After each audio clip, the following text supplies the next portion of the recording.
আজ খুব কমন একটা জিম ইনজুরি নিয়ে আলোচনা করব, যেখানে অনেক সময় ওজন তোলার পরে পিঠে লক হয়ে যায়, নিঃশ্বাস নিতে শব্দ হয়, পিঠ ডান দিক এবং বাঁ দিক ঘোরা যায় না। এই থোরাসিক স্পাইনের আমি যেটা মডেল দেখি, সেক্ষেত্রে থোরাসিক স্পাইনের ফ্যাসিয়েট জয়েন্টে লক হয়ে যায়। সেক্ষেত্রে আমি 3টে ফিজিওথেরাপি সাপোর্টেড এক্সারসাইজ দেখাচ্ছি, আর একটি হোম এক্সারসাইজ দেখাচ্ছি। Mulligan belt supported thoracic spine traction. সামনে,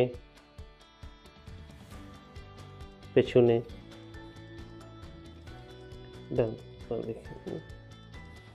ডান দিকে, সাইডে।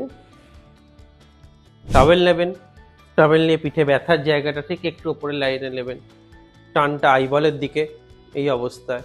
পেছনে, সামনে, লেফট, রাইট, সাইড,